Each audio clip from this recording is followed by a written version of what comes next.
It is January in Indiana, a time when classic cars usually go sleepy time until spring. Roads and conditions not really being favorable, but one is perking back to life after being away for, gosh, I think it was 4 months this time. If you can believe it.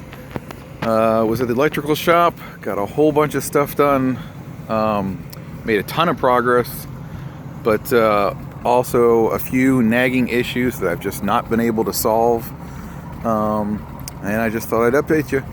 So we'll go for a little ridey-ho. So I'm trying to focus on the positive, in that I probably got about 80% of electrical work that I wanted done. So a lot of progress in terms of making the car drivable, safe. I mentioned the instrument panel was rebuilt, and so very happy that I now have a working speedometer, a working temperature gauge, a working odometer, working fuel gauge, and all the lights, and not sure if it'll show up here, but dash lights as well. Probably working for the first time in 30 years for all I know. But go for a little ride here.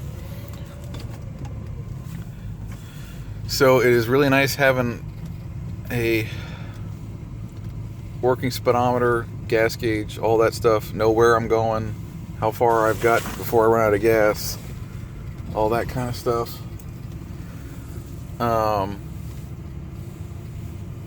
Other things that were done, so getting this instrument panel mostly working was just a real job. In addition to having the instrument panel, the instrument cluster rebuilt, the circuit block was just a rusted out mess. And again, as you're dealing with these old cars, you can't just go buy a new one. So they pulled that and sandblasted it and got it cleaned. You can see there our speedometer is working. Not sure if you can see that. Gas gauge, got a little bit more than a half a gallon of gas, or half a tank of gas I should say. So a lot of wiring issues that had to be addressed. Got a lot of stuff working.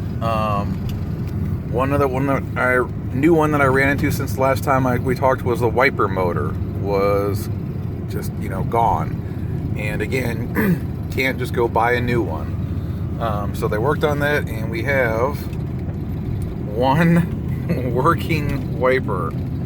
The problem being that the one over here, the linkage, some of the hardware in there is corroded. I attempted to find some new parts, and this is something unfortunately I've run into several times now, where I am instructed to go find a part, and I go hunt down a part. People tell me this is the right part, and then it's not the right part. I had that happen not just once but twice this go around. The other thing I procured was a new heater unit. That one's pretty well frozen, rusted, solid. The controls won't move, but he thought he could get it freed up, but the cables were bad. So I looked around again, can't just find just the cables or anything. So I did find a guy on eBay selling the entire unit, which he said was good. So I bought that, brought it in. The guys looked at it and said it's no good. So stuff like that's pretty darn frustrating. Don't know what I'm going to do. I'm sure the eBay listing said all sales are final, but I'm going to go to him and at least ask, like, hey, would you mind taking it back and giving me a refund, and taking like a restocking fee for your trouble or whatever. It might work. I mean, it wasn't a tremendous amount of money, but it was a not insignificant amount of money, and I'd rather try and get some of it back than just have those parts sitting around not being usable. Excuse me. Sorry there, I had to take a bit of a break. So I also bought the wiper linkage from that guy, which apparently was not even the right car. He said it was for a 59 Cadillac. The guy says, I don't know what this is for, but it doesn't fit. So that's not too much fun. The aggravating thing is this old window here, which you remember is up on wooden blocks. I just cannot seem to find. It's missing all the hardware inside. The motor works, but all the hardware inside is missing. So I found some of it, but I'm still missing a piece. He refers to it as the regulator upper channel. And the problem is I don't even know what it looks like. So I'm just having a lot of trouble hunting that stuff down. But other things, maybe I can pull over here for a minute and we'll check them out. Well, you can't really see, and I can't really test it here with like this, is that the backup lights, the backup lamps, supposedly are working now. Spent a pretty penny getting those fixed. Getting ready to go pick up my eldest from school here, so I got the car seat in there. Hopefully it'll be a nice little surprise. Here's some of the various parts that I've bought, none of which are good, so don't know what I'm doing with those. Other one is dome light. Got the old dome light working. I had to replace these switches here, I think on 3 out of the 4 doors. There is that. So, you know, I'm oh, here's a fun thing. They when they put the car back together, they put the ignition switch in upside down. So instead of, you know, it's actually kind of canted about 80 degrees. I don't know, whatever, but that'll have to be fixed. Oh, I should mention, here's my dashboard that I had redone. Looks really nice until you get to right there. I did not have it recovered. Having a dash recovered is crazy expensive. So what I did was I had a guy fix the cracks, and he told me it would probably re-crack again, and it did while it was still out of the car. And I took it back to him, and he was nice enough to redo it again, no charge, all looking beautiful. And I put a sign on it. I taped it to it when I took it to the shop. I said, please be very careful with this. And I don't know if they just weren't careful or it's just, we can see. So we've got one crack and the perfect, I mean, otherwise it looks great. Really happy with it, but I'm not really sure what to do about that. And that's kind of where I'm at with the car right now is, you know, I've been putting off taking it to the body shop to have the body and paint done, because that's obviously going to be a big thing. Car's going to be gone for months at a time. No doubt will be the biggest expense with this car. And the reason I did that is I did it backwards with my Mustang years ago. Was I got it fixed up and looking great almost immediately, but before I had addressed a lot of these mechanical issues.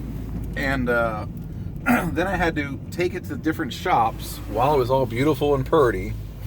And, you know, of course I was, you know, as anybody's ever had a car fixed up and repainted, those first 6 months to a year where you have it, you're just completely paranoid about getting nicks or dings in it or getting dirty, and you know, wash it and wax it, and then you take it to the shop and it comes back filthy. And I spent the first, you know, probably 2 or 3 years I had with that car having to worry about taking it to the shop. So when I was doing this one, I said, you know what, I'm going to get the inside and the under the hood all where I want it to be, and then I'll get the body work done.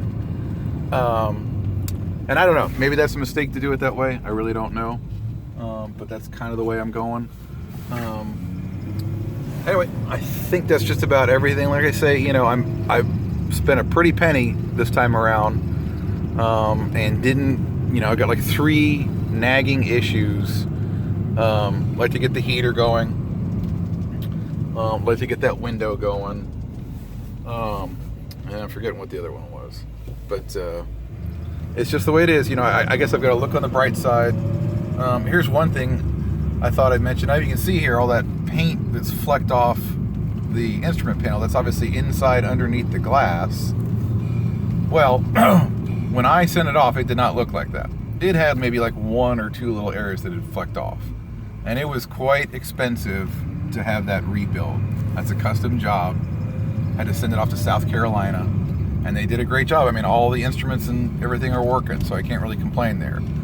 But they called me and they said, well, would you like us to do the cosmetic work. You know, we'll get it all looking nice and pretty and paint it, and it'll be X number of dollars more, which was about a 50% surcharge on what they were already charging me.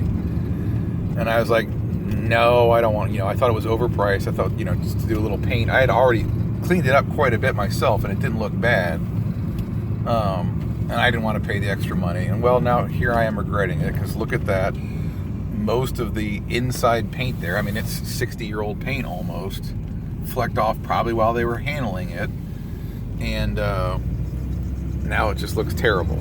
And, you know, when's the next time I'm going to have the gumption to, you know, have the, you know, get the dashboard off, get the instrument cluster pulled, and find somebody else to paint it up and make it look nice? Probably never. This is probably the way that cluster is going to look for the life of me owning this car, which will hopefully be, you know, 20, 30 years, depending how long I last. So remember, there's a lesson to you, is when you're trying to save money during these things, sometimes you just gotta say, you know what, didn't want to spend that much right now, but I know I'm probably going to regret it down the line if I don't spend the money. And there I am already with one issue. So spending money, making progress, not as much as I would hoped, but still I'm trying to be positive and say, hey, I did a lot of stuff. I got a lot of stuff done. The car's driving great. It's running great. And got to be thankful for that. I'm trying. See you next time.